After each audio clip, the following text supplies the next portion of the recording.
Bogus ఓట్లు చేర్పించేది వాళ్లే, తప్పుడు ఫిర్యాదులు చేసేది వాళ్లే, గంప గుత్తగా తప్పుడోట్లు చేర్పించేది వాళ్లే, నకిలీలపై ఫిర్యాదు చేసేది వాళ్లే. ఎన్నికల్లో నేరుగా సీఎం వైఎస్ జగన్ను ఎదుర్కోలేక టీడీపీ చేస్తున్న కుట్రలివి. మై పార్టీ డాష్ బోర్డ్ పేరుతో ఏపీ ప్రజల పూర్తి సమాచారాన్ని నిబంధనలకు విరుద్ధంగా సేకరించి కుతంత్రాలకు పాల్పడుతోంది టీడీపీ. గత ఎన్నికల్లో క్లీన్ స్వీప్ చేసిన 4 ఉమ్మడి జిల్లాలపై టార్గెట్ చేసి అడ్డంగా టీడీపీ దొరికిపోయింది. ఆధారాలతో సహా టీడీపీ కుట్రలను వైఎస్ఆర్సీపీ బట్టబయలు చేయటమే కాదు, కేంద్ర ఎన్నికల బృందానికి ఫిర్యాదు చేసింది. కుట్రలు, కుతంత్రాలు, కుయుక్తులు ఇవే చంద్రబాబు ఎన్నికల అస్త్రాలు. 14 ఏళ్లు ముఖ్యమంత్రిగా పనిచేసిన ఏ రోజు తన మార్క్ అభివృద్ధిని చెప్పలేరు, ఒక్క పథకం పేరు ఉచ్చరించలేరు. ఎందుకంటే ఆయన 3 సార్లు సీఎంగా చేసినా కూడా ప్రజలకు ఉపయోగపడే, చరిత్రలో నిలిచిపోయే పథకాలేమీ ప్రవేశపెట్టలేదు కాబట్టి. 40 ఏళ్ల ఇండస్ట్రీ అని చెప్పుకునే చంద్రబాబు మరోసారి కుట్రలు, కుతంత్రాలతో ఎన్నికల బరిలోకి దిగుతున్నారు.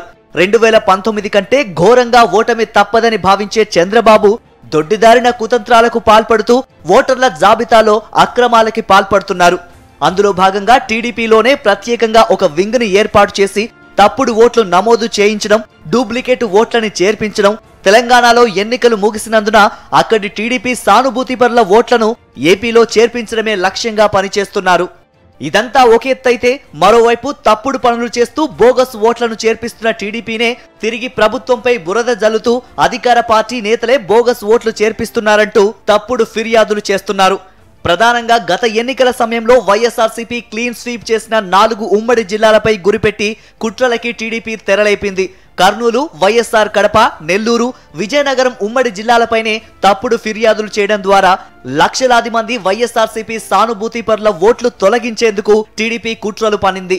ఈ 4 జిల్లాలలో లక్షలాది మంది వైఎస్ఆర్సీపీ సానుభూతిపరుల ఓట్లను తొలగించాలంటూ తప్పుడు సమాచారంతో టీడీపీ ఎన్నికల సెల్ కోఆర్డినేటర్ కోనేరు సురేష్ గంపగుత్తగా ఫామ్ 7 దరఖాస్తులు ఎన్నికల సంఘానికి సమర్పించడమే టీడీపీ కుట్రలకు నిదర్శనం.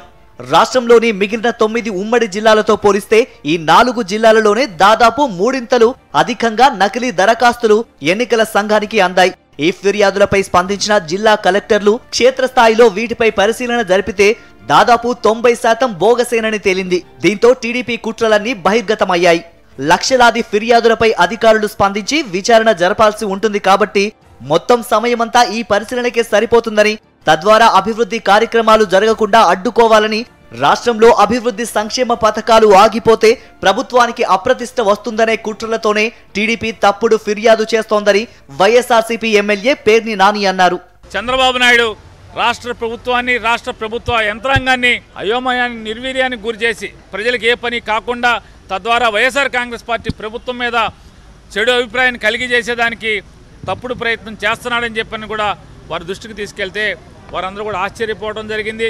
ఈ కోనేరు సురేష్ మీద క్రిమినల్ చర్యలు తక్షణం తీసుకోవాలని చెప్పని మళ్ళీ ఇటువంటి తప్పుడు, ఎందుకంటే ఎన్నికల కమిషన్ సూచనల మేరకు వారి యొక్క నియమ నిబంధనల మేరకు ప్రతి బూత్కి ఒక రాజకీయ పార్టీకి, ప్రతి రాజకీయ పార్టీకి బూత్ లెవెల్ ఏజెంట్ని ఏర్పాటు చేసుకునే దానికి చట్టరీత్యా అవకాశం కల్పించారు.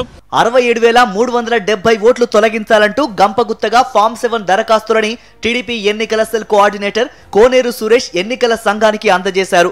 ఎన్నికల సంఘం ఆదేశాల మేరకు కర్నూలు కలెక్టర్ ఈ దరఖాస్తులపై క్షేత్రస్థాయిలో BLOలు, డిప్యూటీ తహసీల్దార్లతో విచారణ నిర్వహించగా దాదాపు 60,000 వరకు ఫామ్ 7 దరఖాస్తులు బోగస్ అని తేలింది.